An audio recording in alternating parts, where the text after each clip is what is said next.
Maybe this feels familiar. The conversations flowed, the laughs came easily, and there was a spark you could feel in your chest every time your phone lit up with her name. But somewhere along the way, something changed.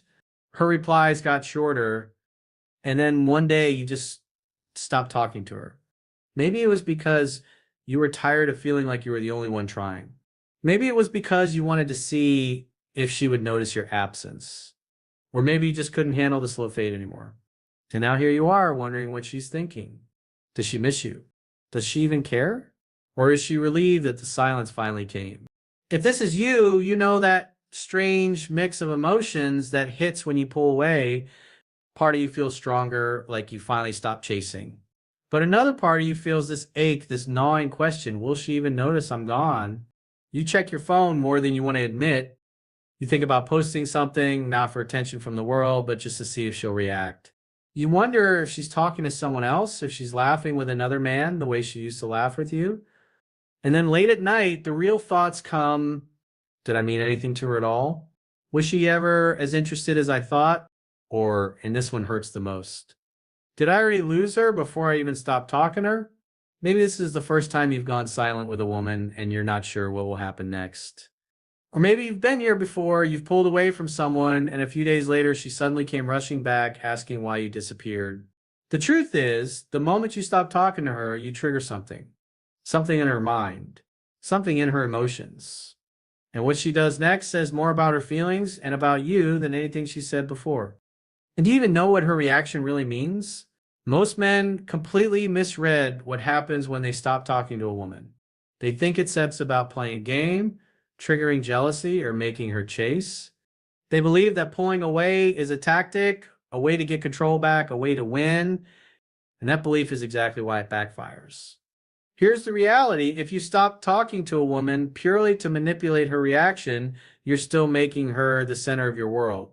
You're still basing your value on whether she notices you're gone. And when your self-worth depends on her attention, you're not in control. You're still chasing, just in silence. Silence isn't Zet a weapon. It sets a boundary. It's not about punishing her. It's about protecting your own energy when you feel your respect, your presence, or your value isn't being met with the same intention.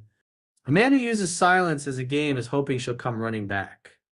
A man who uses silence as a boundary is prepared to move forward with or without her. Most men stop talking and then spend every hour wondering when she'll reach out. That sip is not strength. That sepsis is waiting. And waiting is just another form of chasing. The 3% man, he doesn't stop talking to prove a point. He stops because he's no longer willing to invest in a connection that's not mutual. It sets not a dramatic exit. It sets a quiet decision. When you stop talking to a woman, one of two things will happen. She'll lean in or she'll fade away. Most men obsess over which outcome they'll get, but the truth is the outcome doesn't define your worth. Her reaction is simply information. If she reaches out, it tells you she values the connection. If she doesn't, it tells you she didn't, and you're better off knowing that sooner. The problem is, too many men see silence as a short-term trick to get her back instead of a reflection of their long-term standard. They don't realize that women never forget the man who walked away without resentment, without games, and without hesitation when respect was no longer there. So here sits the shift. You don't stop talking to her so she will miss you.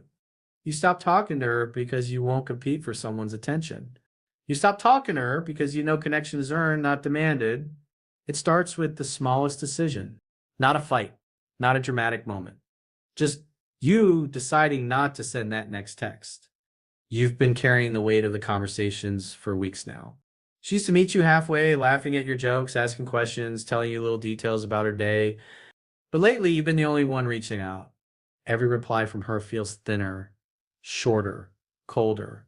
And even when she responds, it's like she's already somewhere else. Tonight, you sit with your phone in your hand. The screen lights up with her name, but it's not a message. It's just the chat window you opened without thinking, your thumb hovering over the keyboard. You could send something. You could make the effort again. But you don't sit. You close the screen, place the phone face down, and lean back in your chair. The room feels different when you stop chasing. There's no ping, no vibration, no little rush of dopamine. Just quiet. And in that quiet, a strange mix of emotions starts to creep in. First, there sits relief. Relief that you're not bending yourself into another shape just to get her attention. Relief that you're no longer auditioning for a part you already played well. But then there sets the ache. The ache of wondering what she's thinking right now. Is she noticing the silence? Is she wondering why you haven't yet reached out? The days pass. You catch yourself unlocking your phone, scrolling, searching for her face in your feed, even though you promised yourself you wouldn't. No subtle clue, no breadcrumb to tell you she sits missing you, until one night it happens. Your phone buzzes. It sits her. It sits not an apology. It sits not a confession of missing you. It sips something small, almost insignificant. A song you once sent her. A random question about something you talked about weeks ago, but it sits there. She reached out. Because in the days you weren't speaking, you saw yourself more clearly. You saw how much space you'd given her in your head. You saw how much of your energy had been spent trying to hold something together by yourself. Sometimes she still come back. Sometimes she nets. One of the biggest lies men tell themselves in this situation is this: if I stop talking to her, she still instantly come running back because she still missed me. It sounds good in your head, doesn't set it? You picture her scrolling through your old messages, replaying your voice in her mind, staring at the phone and wondering why it's so quiet. You imagine her finally realizing what she had and rushing to bridge the gap.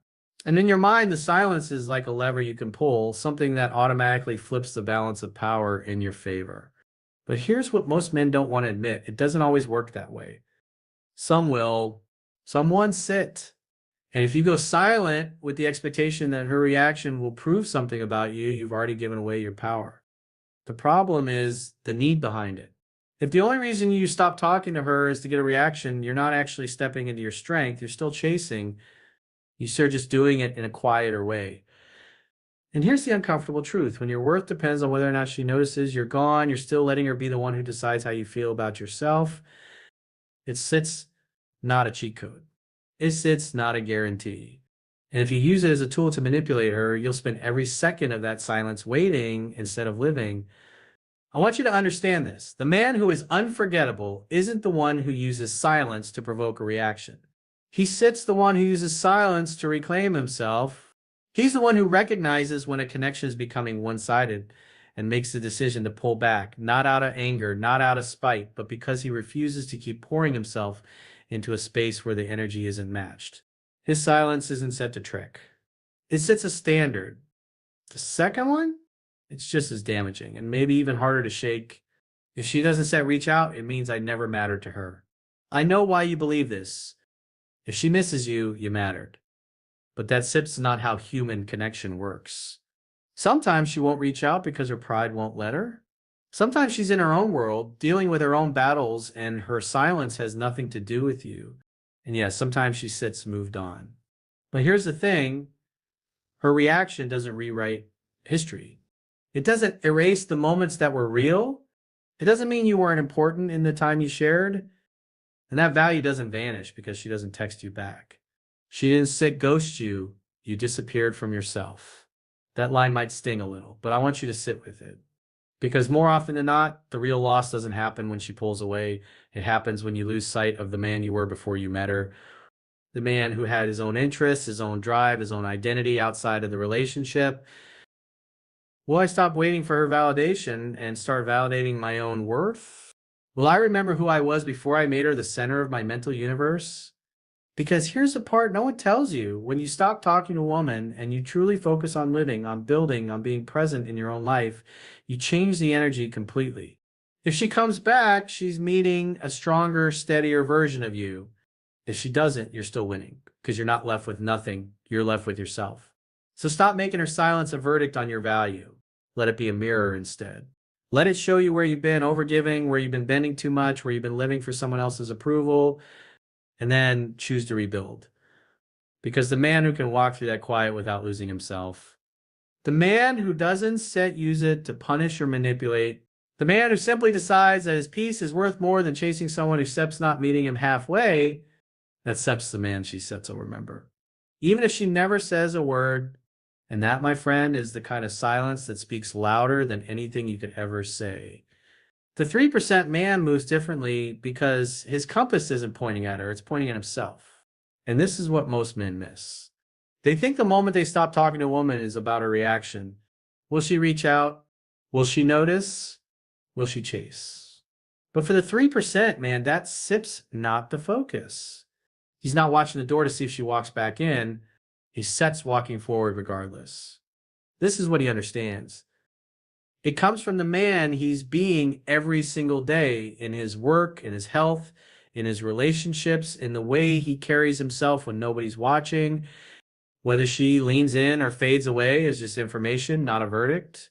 Most men go quiet as a tactic. They think if I stop talking, she still miss me. The 3% man doesn't go quiet to provoke a reaction. That's still about her. He goes quiet because his attention is too valuable to keep giving where it's not being matched. He doesn't view it as punishment. He views it as alignment. He's not closing a door out of spite. He's simply keeping it open only for those who are willing to walk through with intention. This is how he leads, with presence, not pressure. When he sits with her, he sits fully there. His focus is undivided. His words are deliberate. His energy is rooted. He doesn't scatter his presence trying to force closeness. He allows connection to deepen naturally. And when he's not with her, his life doesn't pause like an empty stage waiting for a return. He's in motion, building, creating, living in alignment with his mission. He knows his time and energy are investments, not giveaways. He understands something most men never learn. Attraction isn't sustained by constant contact. It's sustained by depth, depth of self, depth of purpose, depth of integrity. And respect, that's earned by holding standards, not by clinging or convincing. That's why his silence is different. It sits not cold. That's not laced with resentment or desperation. It sits calm. It sets a quiet boundary that says, I know my value, and I overextend it where it sits not reciprocated. With other men, when they stop talking, the silence is heavy. She can feel the need behind it, the unspoken hope that she'll break first. She can sense the ticking clock of his patience, the way he's still orbiting her even without speaking. That's not attractive. It's pressure without presence. With the 3%, man, the silence is steady. It sits not loaded with expectation. It sits not a tool to make her feel guilty. It's simply space. Space where his self-respect lives, where his focus returns to his own path. She doesn't feel manipulated. She feels his groundedness. Even in his absence, she feels the weight of his presence because it's not dependent on constant proximity. And here's the thing, the 3% man never sits by the phone wondering if she'll validate him. He knows the moment he gives his emotional state over to her reaction, he's surrendered his power. So he doesn't he keeps his center. He understands that if she comes back, it's because she wants to, and if she doesn't, it's not a loss, it's clarity. It only makes room for someone whose energy matches his. This is the shift most men never make. For the 3%, man, the goal is to stay himself, to never let the presence or absence of one person dictate the quality of his life. And that's why she never forgets him. Not because he played the game better, not because he outsmarted her, not because his silence made her chase. She never forgets him because he was unshakable. It was a third night of silence. The kind of silence that doesn't just sit in the air, it presses against your skin. The kind where the hum of the refrigerator, the ticking of the wall clock, the distant sound of a car passing outside all seem louder than they should. You were sitting on the edge of your bed, elbows resting on your knees, phone face down beside you, not scrolling, not texting, not even checking the time. Just sitting there staring at the floor, feeling the weight of the quiet settle into the room. In the beginning, this quiet felt like loss, like something was missing, like a part of you had been removed and the absence was echoing through every hour. You told yourself you were fine, that this was your choice, that you were taking your space. But deep down, you knew you were still waiting for her name to light up the screen, waiting for that one notification that would tell you she noticed, that she cared, that she missed you. But tonight felt different. The quiet didn't feel hollow anymore. It didn't feel like an empty room. It felt full. And you realized what it was full of, pieces of yourself. Pieces you hadn't seen in a while. The version of you who didn't check his phone every 5 minutes. The man who had his own thoughts, his own plans, his own rhythm. The man who didn't live on someone else's clock. It dawned on you that you hadn't really gone silent to take your power back. You'd gone silent hoping she would give it back to you, hoping she would notice the gap you left and rush to fill it. And in that moment, a truth settled in your chest like a stone. She never had your power to begin with. You had given it away, bit by bit, text by text, response by response, leaving parts of yourself at her doorstep, hoping she'd hand them back wrapped in validation. You sat there staring at the glow of the streetlight through your window, and you felt something subtle but undeniable shift inside you. Your breathing slowed. Your shoulders softened. The tension you didn't even know you were carrying began to dissolve. You weren't set waiting anymore. Not in the way you had been. The phone was still there, silent and dark, but it didn't feel like a lifeline now. It felt like an object, just a thing on the nightstand. You could pick it up. Either way, it wouldn't define the next hour of your life. And in that moment, you started remembering. Remembering the man you were before you made her the axis your world spun around. The man with his own fire, his own gravity, his own presence. The man who didn't need to be seen to exist fully. You saw him again in the reflection of the darkened window, in the quiet confidence settling in your chest, and you knew something important had just happened. You'd stopped waiting for her to validate you and started validating yourself again. For the first time in days, you didn't glance at the phone before falling asleep. You didn't rehearse in your head what you'd say if she texted. You didn't imagine the sound of her voice. You just let the night be the night. And for the first time, the silence didn't feel like something happening to you. It felt like something you had chosen, and that made all the difference. Because the truth is, the moment you stop waiting is the moment you start coming back to yourself. And once you do, whether she reaches out or stays silent, you'll be fine. The day you stop waiting for her to come back is the day you finally return to yourself.